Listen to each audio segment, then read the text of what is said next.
All right, welcome everybody to our webinar training today. I'll turn my camera on in just a moment, don't worry, but my name is Gareth Dyke, and to get us started in this Bentham Science training session, welcome to all of our participants over there in Turkey in the ANCUS Consortium. It would be fantastic if you could type in the chat box if you can hear me. It would be great if you could type in the chat box if you can see me, if you can see the slides, if you can hear me and everything is working okay. We're just going to get started in just a moment. As we wait for more colleagues to join us, here I am. Gareth is my name. This is our presentation today. It is entitled Responding and Communicating Effectively with Editors and Peer Reviewers. And it's the first in a series of training webinars that we are delighted to have the chance to present to you this week. Bentham Science publishers, to our friends and colleagues over there in Turkey. It would be great if somebody could just write in the chat box if you can hear me, if you can see me, so that we know there are no technical issues and we can get started with our training today. Don't worry, if you have questions over the course of our session together, you can ask them in the chat box. You can type your comments, you can type your feedback into the chat box at any time you like. Just checking.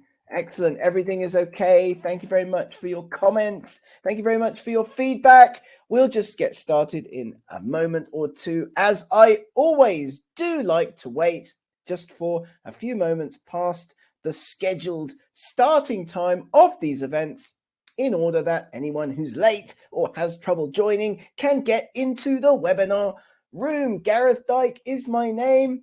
We are presenting today, I'm presenting today on behalf of Bentham Science Publishers, a fantastic publisher of journals and ebooks. So in case you haven't already done so, you may wish to jump on over to the Bentham Science Publishers website, eurekaselect.net. You can get in there, you can have a look at all of the different content, ebooks and journals that Bentham Science Publishers has available for you over there in the ANCUS Consortium. Let's get started. Let's continue with our training session today. Don't worry, I'm going to turn off my webcam. You don't want to see my ugly face throughout this presentation.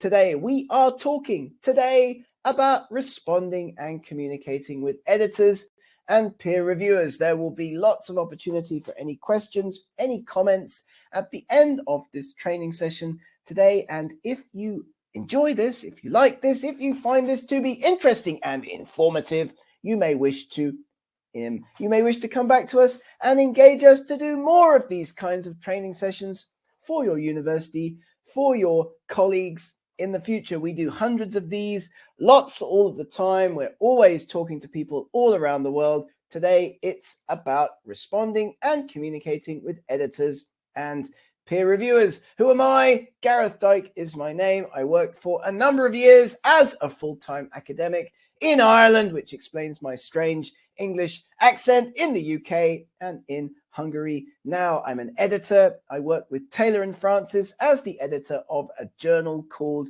Historical Biology. And I'm also lucky enough to work with my great friends and colleagues at Bentham Science Publishers, presenting these kinds of training sessions. So I hope that I can give you some insights into responding and communicating effectively with editors and peer reviewers from both sides of the spectrum, both as an author, as a research author, and also as an editor, the kinds of techniques that you can use as an author and the kinds of things that editors and journal managers expect to see when they receive submissions into international journals.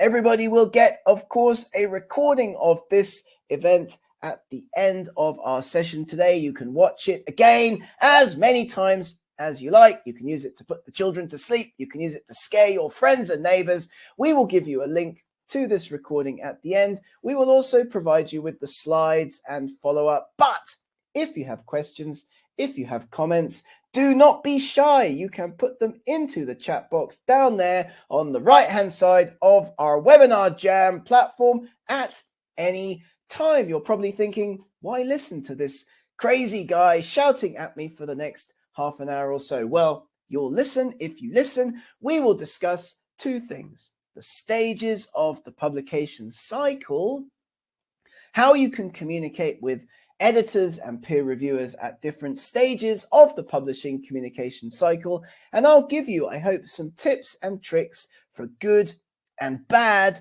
communication, things to do and things to try to avoid in your own writing and publishing when making submissions and dealing with articles that go to those academic journals. Here's that academic publishing cycle. We're all very familiar with this. It's the academic hamster wheel. We go around this again and again and again and again over the course of our careers.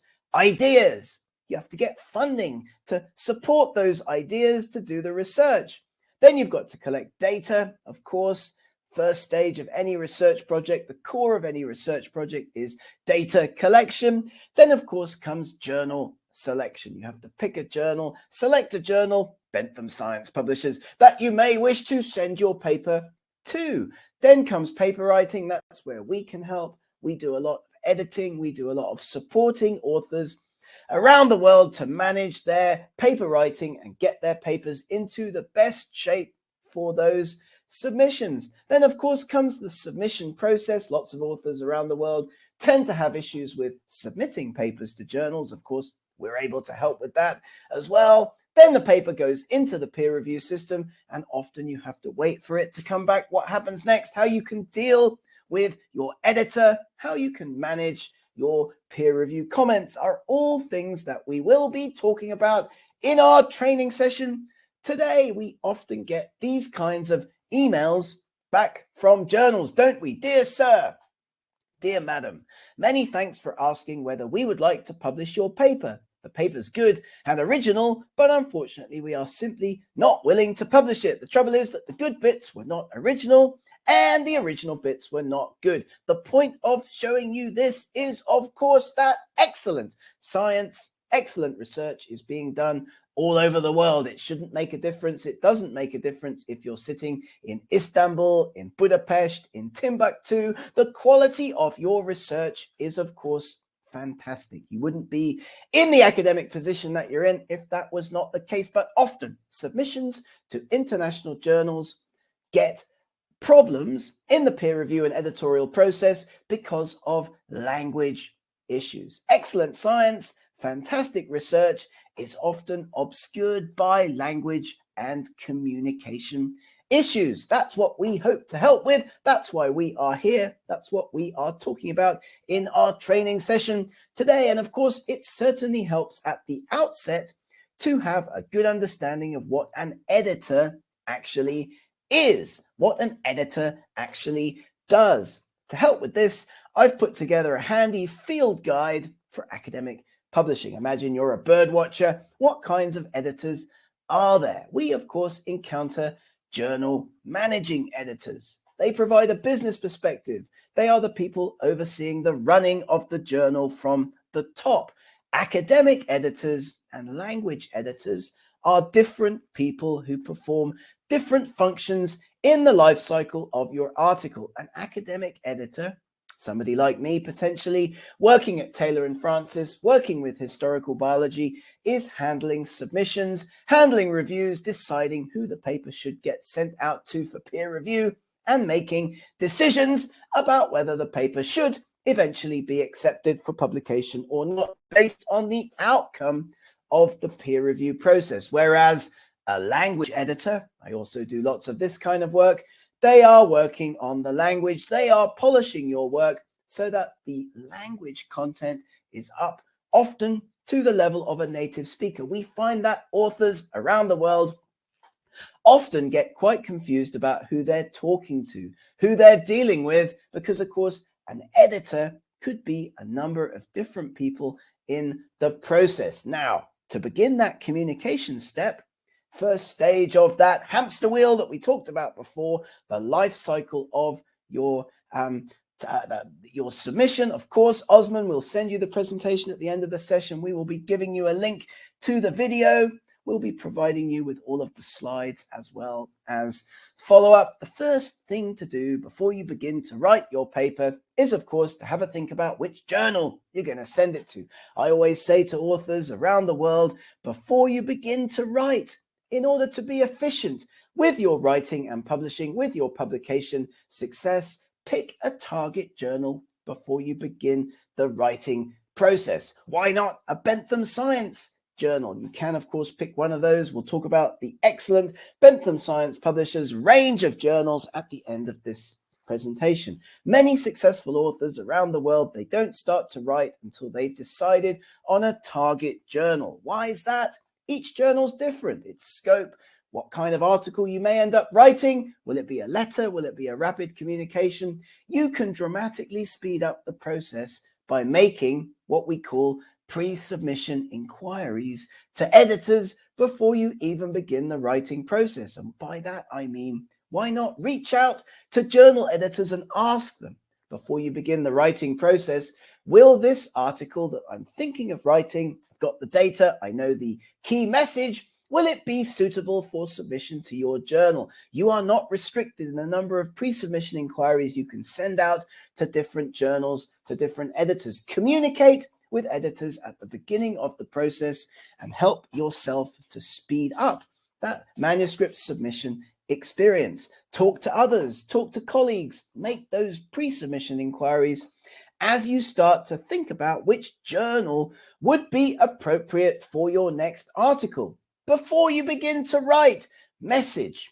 What is the main message of your data? That's the first thing to know before you begin to write. What the audience, who the audience will be, that's your journal selection. And of course, thirdly, your structure. Where does the structure of your academic writing come from most effectively? From your target journal selection. So communication can help at this early stage be effective and save time. Journal selection, maybe even considering the use of preprint servers. You can always come up with a list of journals that you'd like to get your work published in and write to them and ask those editors if your paper would be suitable before you even begin to write. Get ahead of the game. You commit yourself to nothing. So indeed, expediting the process, we have a number of insider recommendations that can help authors, that do help authors all around the world with their publishing process. Make pre-submission inquiries.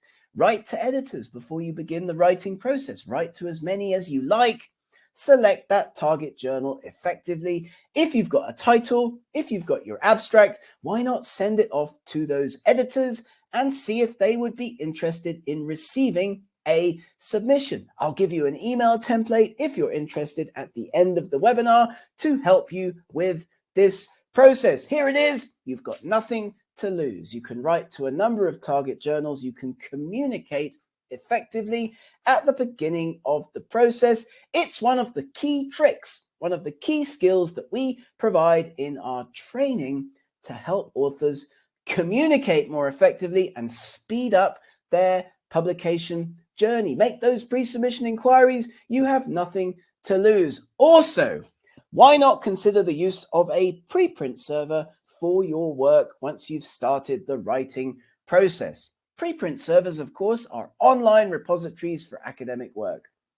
You can put your work onto a preprint server, of which there are very many. I'll give you a list as well at the end of the webinar. You can put your work there so that other people can look at it and potentially comment on it and potentially use it long before it may appear eventually in your target journal. Why is that a good idea? Work can be shared fast with other interested researchers. Peer review can happen fast and open if appropriate, and journal editors come into the major preprint servers and they select papers that they would like to publish in their journal. So another way that you can communicate about your research, you can get ahead of the game. Corrections from the community can significantly improve the quality of your work. Don't worry about the use of preprint servers. People always ask us, won't my work get stolen? What about my intellectual property? You are protected on reputable preprint servers by what are called Creative Commons licenses, CC licenses. I put a draft of my next paper onto a preprint server. It gets a CC license. It gets a document object identifier number. That means that my preprint can be cited in other work. It's not yet peer-reviewed. It's not yet published in a peer-reviewed journal, but it's nevertheless out there and usable, commentable on in the academic community. So that's a great way also of speeding up the process, communicating more effectively with editors and with potentially also peer reviewers. So preprints, I'll give you a comprehensive guide to them after the webinar. They are protected by CC licenses, and journals select from those preprint servers. You can see just a few of them on this slide here. And often, of course, on a preprint server, you get community peer review, full and open peer review. You get comments back on your work, which can be very, very helpful indeed to the quality of your science. What happens next, I hear you ask? Gareth, what's the next stage? Well, the next stage is, of course, article submission, either directly from a preprint server or via an online or offline submission system to that target journal that you've selected beforehand, before you began to write, and that which you've contacted the editor at. You've got the editor's approval for submission. You've made that initial submission inquiry. The next stage of article submission, this is often where authors fall down in their communication, is article editorial triage. It's just like getting hit by a bus. If you get hit by a bus, you get rushed to the emergency room where a doctor will make a decision, triage you. They will decide what's going to happen next. What kind of treatment does Gareth need next? And it's the same with article submissions to international journals. Of course, initially, a desk editor, an academic editor, will look at the submission and they will think, does it fit with the journal's scope? Does the article have a clear message? Is it original? Is it important?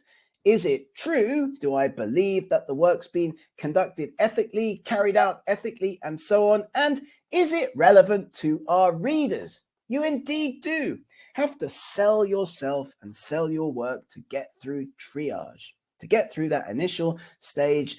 Tell the editor why your work is important. High impact journals want to maintain those high rejection rates. Of course, 9 out of 10 papers that get sent to Nature and Science, they get rejected often before peer review. So you need to make sure that your article gets out for peer review by communicating its contents, its significance effectively to the editor when you make that initial submission. I'll show you how to do that in a moment. We're moving on in our hamster wheel around that academic publishing cycle, moving into the submission and peer review stages of the process. So writing that great cover letter, when you make that submission to an international journal, having an effective and excellent cover letter is a great first step. You don't want to waste the opportunity to sell your work. You don't want to write something dull and derivative. Please consider this manuscript for publication in your esteemed journal is boring. You need to tell the editor why they should take your work seriously. We often get submissions to our journal with this kind of cover letter, a complete failure of communication. Authors just send us nothing. They don't bother to write a cover letter. They just expect that something magic is going to happen when the paper gets submitted to the journal. This is a mistake.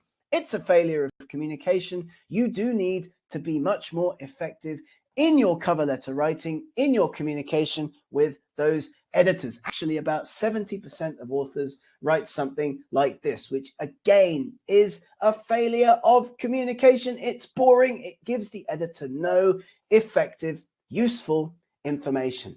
Dear editor, please find our paper enclosed, which we hope you will find interesting. Yours sincerely, Gareth. It's boring. It contains no useful information. What you need to do is effectively communicate and grab the editor's attention. Dear editor, Compound X is a powerful anti-cancer agent. We synthesized it at 99% yield. Reactions catalyzed by this are 60% faster. I made this up, of course, ladies and gentlemen, but it nevertheless shows how you can write a great cover letter to capture your editor's attention, effectively communicating your message and why your paper is important and interesting. And don't forget to take advantage of the fact that editors do read these communications by providing some suggestions for reviewers, even if you're not asked to, even if you've already entered them into the online system, put them also into your cover letter. It may be the only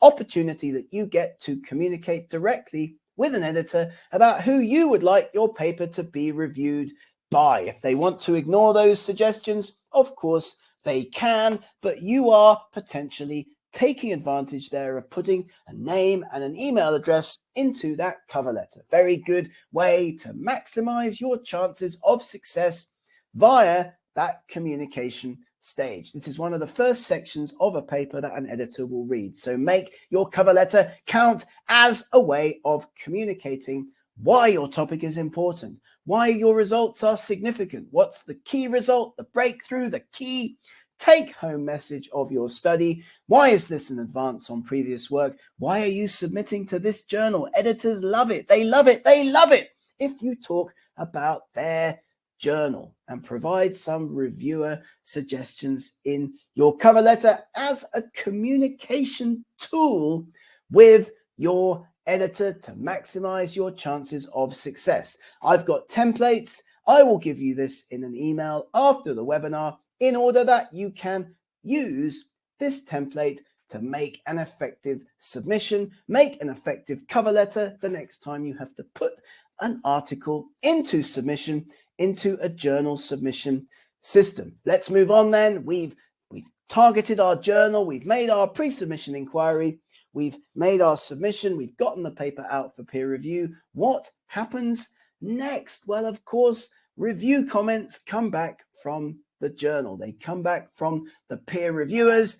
Tips for responding to these from an editor or a reviewer's point of view. Very important, additional, perhaps one of the most important stages of communication during the process. Once reviewed, comments will determine your paper's chances of likely acceptance. You'll get minor or major comments. What does that actually mean? If you get major comments or words to that effect, then probably your paper is going to be sent, or at least the original reviewers will be asked to take a look at the responses and the changes that you make. Whereas if you get minor changes, minor revisions to your article in peer review, then probably the editor, somebody like me, is going to make a decision on their own about the paper without necessarily sending it back to the peer reviewers.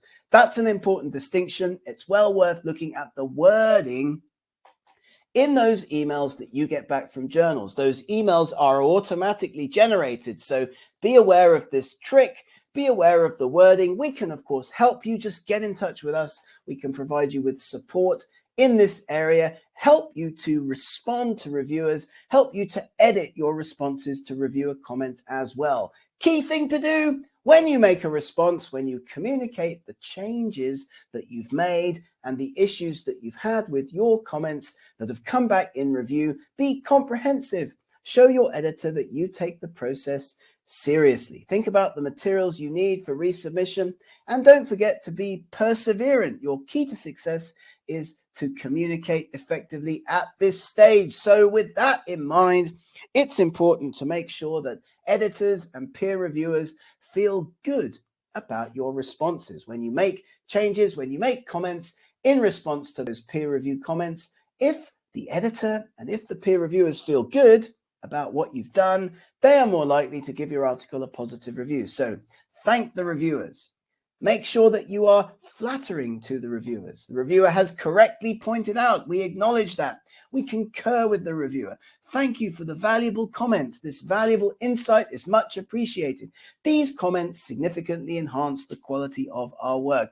Thank you very much to the reviewer for his considerable time.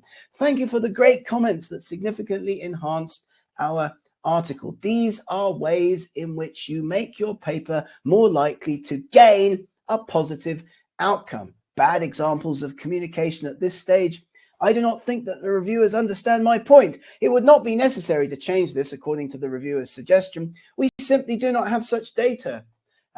Repeating the experiences would not actually change our conclusions. Be very careful about how you communicate at this stage to the peer reviewers. Of course, we get lots of really negative comments back from peer reviewers all the time. Who reviewed my paper? I need to know. The comments I received are extremely unfair and just plain wrong. Who wrote this about my work? Please write me immediately. We get these kinds of emails from authors and they're not helpful. It's not an effective communication tool. It's not a great way to make sure that your paper is going to have the best possible chance of acceptance. And this is why, of course, reviewers often hide their identities in blind peer review. Journals may want this. Editors may offer this to reviewers to get more honest comments. Reviewers may want to remain anonymous in order that they can be more honest. Peer reviewers, of course, open to abuse. So these are all issues to consider as an author when it comes time to respond to those comments. As authors, we should check what kinds of peer review our target journals are using. If you feel that blind peer review, where of course the reviewers are unaware of your identity and vice versa, is the best way forward for your paper, then pick a journal that's going to be using that kind of peer review. And again, this is one great thing about preprint servers. I'm a big advocate of preprint servers, of course. This is very open, very transparent, a great way of getting your work out there early and getting comments back from the community that are open, that are hopefully constructive on your work at an early stage. So how can you manage the process? Here's an example of some comments that came back and how you can be effective when you respond to review comments that come back on your article, some tips and tricks. Put an editorial summary at the top of your response document that tells the editor, that tells the peer reviewers what you did overall to the paper in response to those sets of comments. We would like to thank the 2 peer reviewers who worked on our paper for their considerable efforts and for the time they devoted to our work. Great start, makes everybody feel good, acknowledges that the peer reviewers have put considerable time and effort into revising and working on the paper. We have made almost all the changes requested and enclose a revised manuscript version. Changes to our paper can be seen in red in the main document. Our responses to comments received in review are also summarized in this document below, interleaved in red. People often use a different color or a different font to make it clear to the editor what they've done in response to each of the changes they've been asked to make about their paper. So, do all of the changes, even the small ones. Please use American English. Thank you for this editorial comment. We have corrected our paper throughout. Be polite, be constructive. Make sure you are making the reviewers and the editors feel good. I have lots of templates. With pleasure, I will give you all of them at the end of this session if you get in touch with me over email. Here's a document template for making responses to comments received on your paper in peer review, how to respond to comments that come back on your paper. It's a key part of the communication process during the academic cycle. So what have we talked about so far? We've talked about pre-submission inquiries and preprint servers. We've talked about making submissions to journals and cover letters and effectively communicating at that stage. And we've also talked about responding effectively to comments that come back on your work in peer review. Other ways that we communicate, often with editors, and by the way, don't be afraid of communicating with editors. They're real people too. They're lovely people too. They love it often if you do communicate. Lots of authors that we talk to around the world are often afraid of communicating with editors or feel that they can't effectively communicate or that they shouldn't be communicating with editors. But you can, especially in situations where you need to find information on your article. So here, for example, Dear editor, I'm writing because my paper has taken too long. So this is something that you can also often end up doing yourself when you write to authors. If you wait for more than 6 to 8 weeks in the submission system, we recommend that you do write a positive, constructive inquiry email to your editor asking for an update on your article. Now, also very common, papers get rejected. What to do when papers get rejected? This happens more often than not. If you genuinely think that your research was important, well done, well written, and deserves to reach the journal's audience, and you get rejected, you can also appeal to the editor. This is something that authors often don't do. They should do it much more often, in my opinion, in particular, if you feel that you have been unfairly treated in the peer review process. Be confident, believe in your work. I have a number of examples from my own career. You can see some of them on this slide. Quite good journals, Nature Communications, Nature. The papers got rejected, but we felt that we had been unfairly treated in the peer review process. So what do? We wrote constructive, polite, well-argued, well-sourced emails to the editors to explain why we felt we have been unfairly treated and asking for another set of reviews. What's the worst that can happen? Of course, the paper has already been rejected, so the worst that can happen is that it stays rejected. So it's always worth communicating, reaching out to editors in these situations if you feel that you have been unfairly treated. Now, we also get quite a lot of communication from authors as editors trying to do certain things with articles that they shouldn't really be doing at all. And this is one of the most common, and that's trying to add authors to an article after the paper has been accepted. Here's an email that I got recently. Hello, thank you for reviewing my manuscript during your busy schedule. I have some minor modifications and have added 2 authors. This is after the paper's been accepted. They have also contributed to my manuscript. In addition, the introduction of the corresponding author is added to facilitate communication with peers. Journals get very jumpy. They get very suspicious if you try to add authors to papers once a paper is accepted. Any changes to authorship after journal submission will require explanation and the approval of all the other currently listed authors. So journals don't like having to deal with these situations. They are quite common, however, but they're areas that you should avoid as an author in your own work. You should have all the authors on the paper before you make the submission.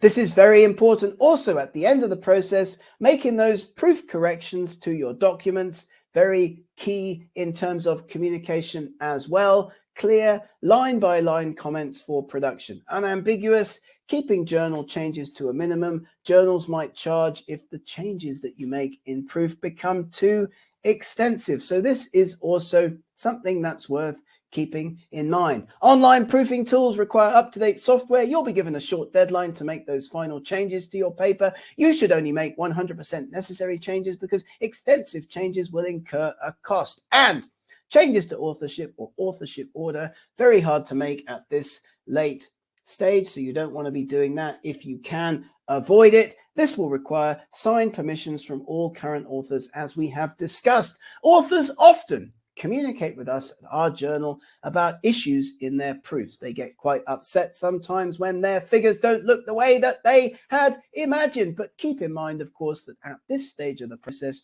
your article has passed out of the editorial office and into a production workflow. And production teams are often not subject area specialists. They often try to save space on journal pages, but don't panic. Online publications can easily be modified if the content doesn't change. Again, communicate with the editor. A quick, polite email will get the issue fixed as fast as possible. Keep that in mind as well. When you make submissions to journals, it's worth looking at those checklists that journals provide. Here's an example from Frontiers, making sure you have everything in place before you go in and make that final submission. And of course, you need an ORCID ID. Often this is something that we do recommend people need to get if they can. Distinguish yourself in 3 easy steps. Sign up for an ORCID ID. They're simple, they're free. These enable you to build your CV, often without having to do any work, because they assemble your CV for you. ORCID will assemble your CV for you from online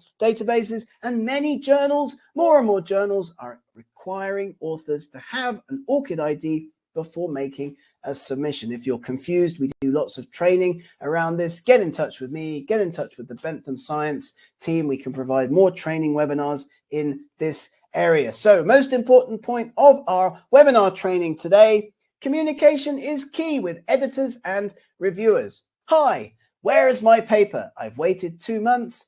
Looking forward to an immediate reply is a real example of not such a great email.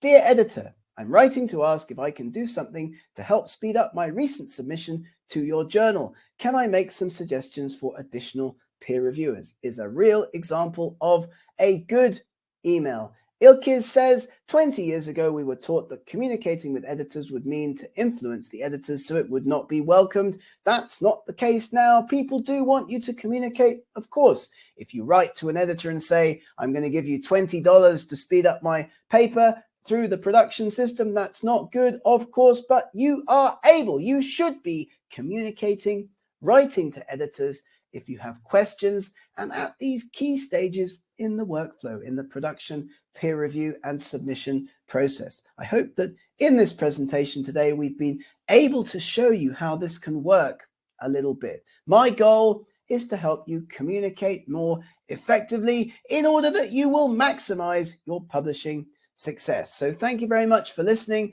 My name's Gareth. We've talked about the framework for the stages of the publishing cycle today, and we've given you a number of examples of good and bad communication and tips and tricks for your own communication in the future. Thank you very much for listening. Thank you very much for your attention. If you have any questions or comments, please, I do invite you to put them into the chat box down there on the right hand side of the screen, and I will be sure to follow up with a link to a recording of this presentation. I'll send that to our friends and colleagues at Easy Solutions after this presentation today, and we certainly hope that you'll have a look at the Bentham Science portfolio of journals and ebooks. You can find them here on this website, eurekaselect.net. Have a look at those. We are very happy to provide you with any further information, follow up after the presentation.